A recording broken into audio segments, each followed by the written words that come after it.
Oregon Ducks quietly make some big moves.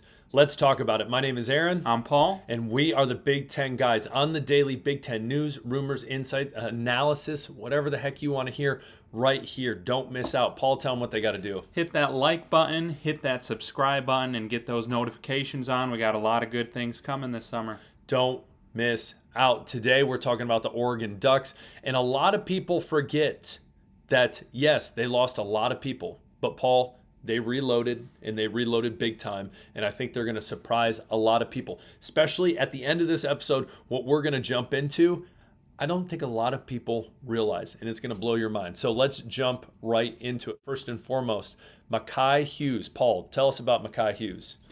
So Mackay Hughes transferring over from Tulane. He is going to be a junior, correct? Correct. And he absolutely tore it up last year.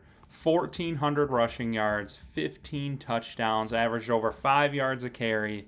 Yes, it's Tulane. I know it's not a Power 4 school, but like UC Ashton Genty last year, just because you're not in the Power 4 doesn't mean you're not an elite caliber player. Yep. He played some good competition and had some good numbers against him last year. Dude's a stud. He's going to ball out. Stud also as well. On top of that, one of the top transfer running backs. Again, like Paul said, playing in the AAC, the American Athletic Conference.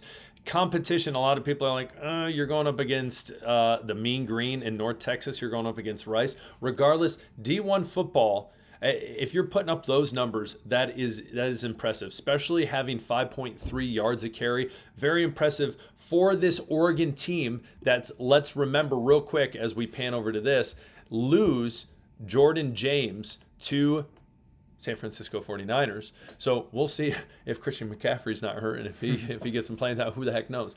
But Mackay Hughes, huge pickup in the transfer portal. So a lot of people not realizing that. On top of that, not only that in the transfer portal, but 3 big-time offensive linemen in Pregnon, Harkey, and then as well as World. All 3 of those guys coming in, starting potential, will be starters on this offensive line. And I'm going to say it, makes this offensive line for Oregon possibly one of the best, if not the best, in the Big Ten. A lot of other teams are reloading on the offensive line and didn't do as well as Oregon did in the transfer portal. Again, a top 5 transfer portal class. Incredibly impressive. Pregnon coming from USC. I think they were surprised. Yeah. World coming from Nevada. He is considered a 5-star in the transfer portal, which is huge. And then Harkey coming from Texas State, which is now in the mighty Pac-2. Pac-10. The mighty, I don't know how many they the have Pac-12, now. 10. Who's in there? I heard like half the Mountain West. California Community College just signed to join the Pac-2, Pac-12. The Conference of Champions. Anyway, sorry, a lot of you are just like, it's still weird being in the Big Ten, which is a Midwest conference. I don't know. I guess Oregon's in the Midwest now. But as you've heard, if you haven't caught us yet, something we've mentioned in many different episodes, it may not have been like this in the Pac-12, but in the Big Ten, you win the conference in the trenches. Yes, 100%. Like, I know there was a lot of great QBs and receivers on these Michigan and Ohio State teams, but you also saw Michigan back-to-back Joe Moore winning offensive lines. That's the best offensive line unit in the country. Ohio State just had a bunch of offensive linemen and defensive linemen drafted. I think their left tackle went to the Chiefs in the first round. Like, you win this conference in the trenches, and Oregon built their trenches this offseason better than anybody. And listen, you guys are playing Iowa this year. Iowa, their defense is scrappy, and that score is going to be 14-7. A lot of punts. I'm joking. Oregon, that's not going to happen. It's going to be an interesting game. We'll get into that in the end. But Mackay Hughes, huge. Top of that, new offensive lineman, really fortifying that offensive line, huge. We haven't even talked about Dante Moore. Dante Moore, we're both from Michigan. Paul's a Michigan fan. I'm a Michigan State fan. I know it's been rough for me. It is what it is. But Dante Moore at one point was out of high school, out of Martin Luther King, was committed to Oregon. It was between Oregon, believe it or not, or Michigan State. And I was throwing up some prayers, some Hail Marys, and it didn't happen. obviously. But he went to UCLA. We all know that was a mistake. He came to Oregon. That was the smartest move he could make for the attributes he has, and he is going to be dangerous. But Paul, tell us about who he's most likely going to be throwing to as well. Well, Oregon got one of the biggest, I think the number one wide receiving recruit in the country, Dante Moore, who I know, like, 10 years ago, if you say, oh, you got a true freshman wide receiver, like best receiver recruit in the country, I'm thinking, okay, maybe he'll produce as a sophomore. Might not see him till a junior year, but this is a different day and age. You look at Jeremiah Smith last year, you look at Ryan Williams last year, like freshman receivers can be the best receivers in the country, and Dante Moore has that talent level to be. I think he can be every bit as good as Tez Johnson was as a freshman. Right, for sure. And I will tell you this, Paul.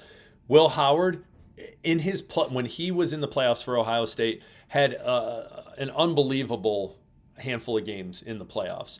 But Jeremiah Smith made him look even better. And Will Howard wasn't even close to the top quarterback in college football. Then you look at Jalen Milroe down in Alabama throwing to Ryan Williams. Also, a lot of us would agree, not even the best quarterback.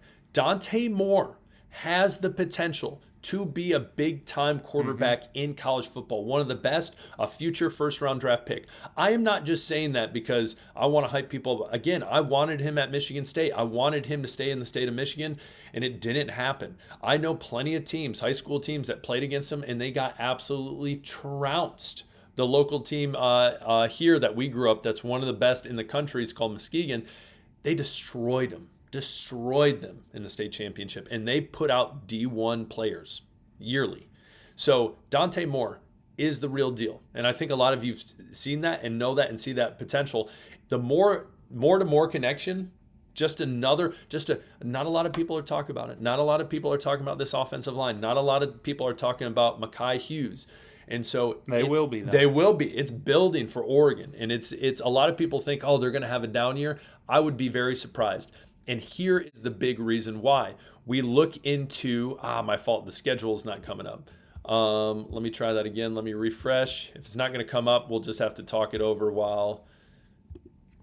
My fault. Okay, no biggie.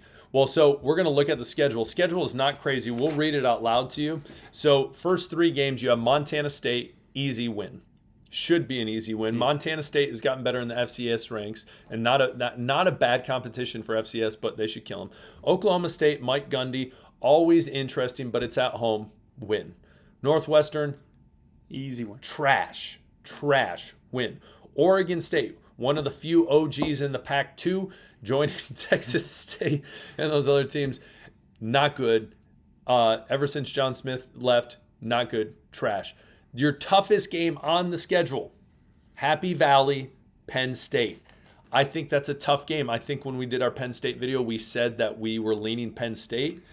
They got a lot of returning guys. They'll be gelled before the season starts. But, I mean, I don't think that they have the skill players that Oregon has, in my opinion. Well, and if you look at the transfer portal for Penn State, the specialty players they got were not the type of players that Oregon got. It was, if you want to look at it into that way, as in ranked, potential, all these different things.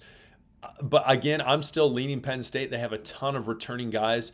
But on this schedule, that is the one loss in my mind. Next up is Indiana.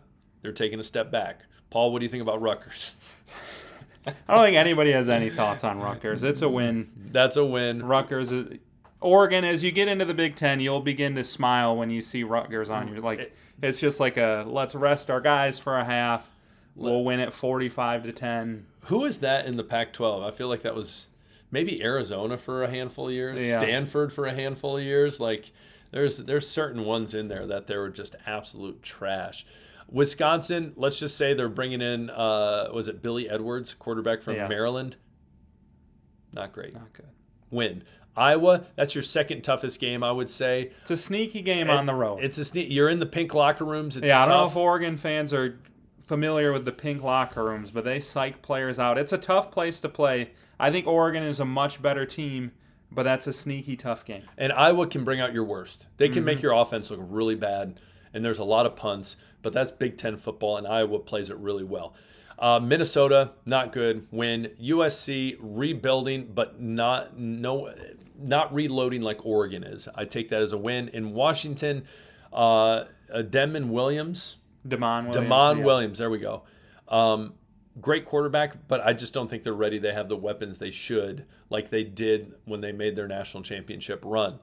So again, of all these games, Penn State, I would say, is probably a loss. So I would say probably the only game that you won't be favored in is Penn State. Is Penn State. So again, what do you guys think? Comment below. What do you see Oregon's record being? Who are you most excited to see on this team moving forward? Paul, what else? You got anything else? Just don't forget to hit that like button, the subscribe button, get those alerts on. We got a lot more videos about Oregon and other Big Ten teams coming up to keep you informed on the Big Ten, greatest conference on earth. Second to the Pac-2. I'm joking. I can't say that with a straight face. We'll talk later. Peace. See ya.